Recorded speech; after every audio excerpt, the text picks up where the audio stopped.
A beautiful plethora of colors. It's missing some yellow.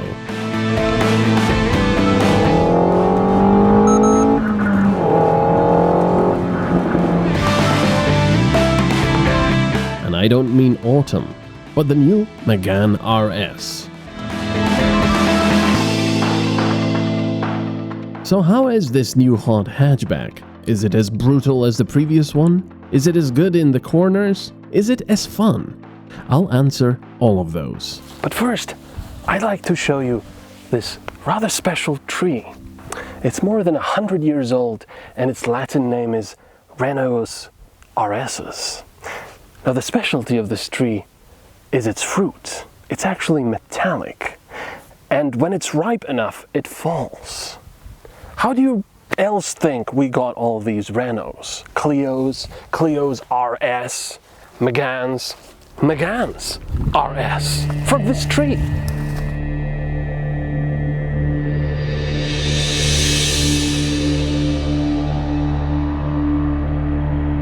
And I think this fruit is already ripe. First of all, its looks. It's got more of a presence than the normal Megane. And I love the fog lights in the shape of the Renault Sport badge.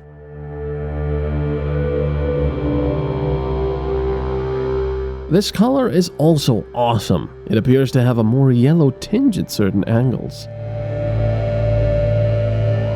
Or the 19-inch alloys, which make the car look more aggressive.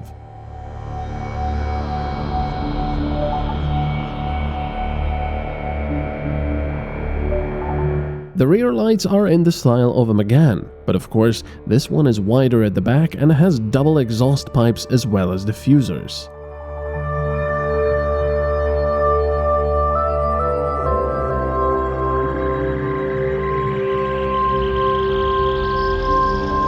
Generally, the RS will be getting a lot of looks.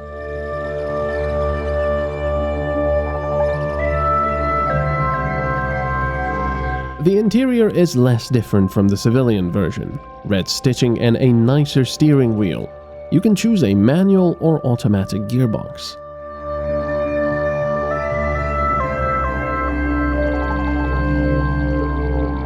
The sporty seats are surprisingly comfortable and will provide plenty of support. I would love to see some seat cooling though, as you can get quite sticky after an hour or so.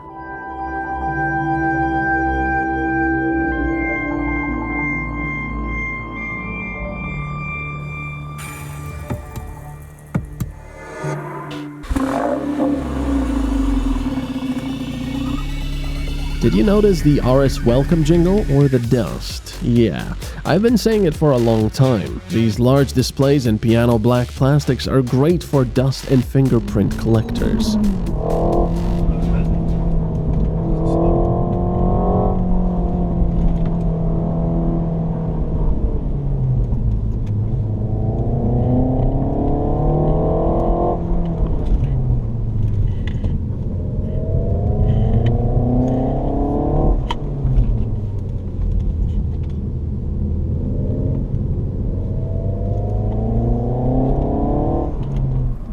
So I already drove this car a few weeks ago, but that was a very short presentation.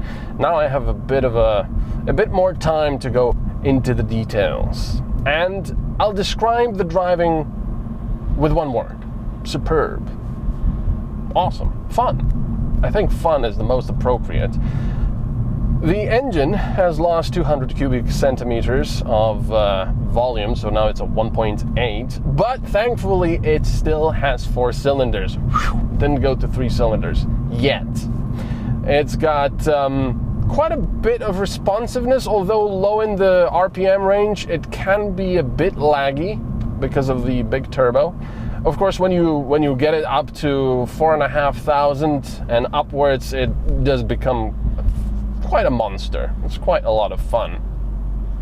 Now, the other thing that I would like to mention is the actual ride quality. Now, this is a very, very bad road right here. It's full of potholes and it's just horrible. And I'm pretty comfortable. I cannot believe that these sporty seats, which grip you very, very nicely in the bends are so comfortable. Of course, don't take this as granted that you could take your grandma for a grand tour of several thousand kilometers in this car. Don't do that. Also, while I was talking about the bends, it's so much fun in the bends. The previous Megane R.S. was already fun in the bends, but this one is even more so because of the 4Control system. I was a bit skeptical of the 4Control system, which turns the rear wheels as well, but once you get used to it, it's actually a pretty good feeling in the bends. You start cornering more sharply because you know that the front is not going to give as soon as it would normally, because the rear is also turning. It's quite an intriguing feeling, and I like it. As I said, once you get used to it, which is very quickly. So this is a very, very fun car. Now, should I mention the consumption? Should I do that in a car like this? Yeah, okay, let's do it. It's 10 liters per 100 kilometers right now. Of course, this went down to about 6 to 7 on highway, and it went up to as much as 11.5 when I was having a bit of fun. So, but you're turning petrol into a smile with a car like this, so you shouldn't really be looking at the consumption as much.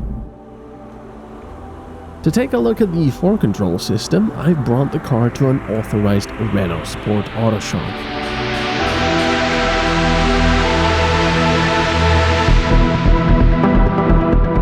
At lower speeds, the car will turn the rear wheels in the opposite direction than the front ones and make it more agile. At higher speeds, all 4 wheels turn in the same direction. The system is not complicated and actually looks pretty sturdy, so you shouldn't expect big service bills.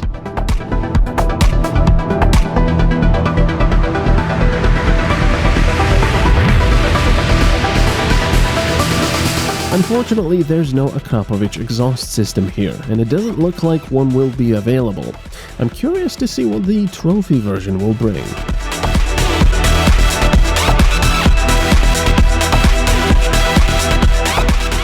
The RS also sports 35mm larger front brake discs compared to the standard Megane, so you can have more fun in the corners.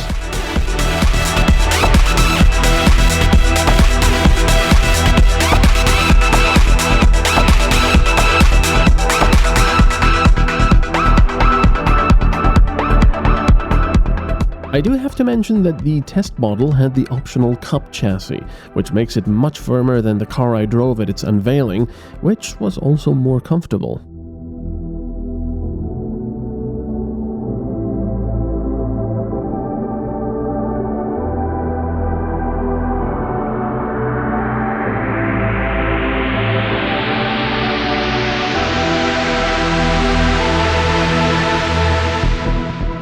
This new sporty Megane is fun, fantastic in the corners, while surprisingly agile in the city thanks to the 4Control system.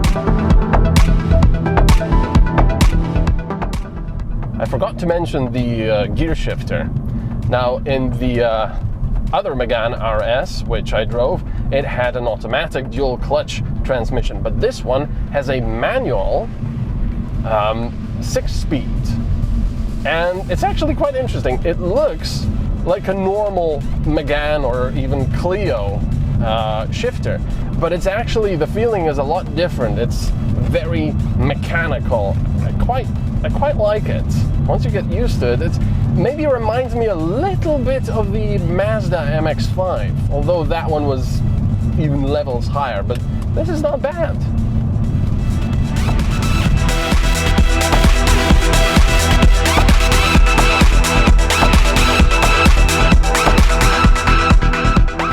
The base Megane R.S can be yours for just over 29,000 euros, while the top-of-the-line one with an automatic transmission and Recaro seats comes up to 38,500 euros.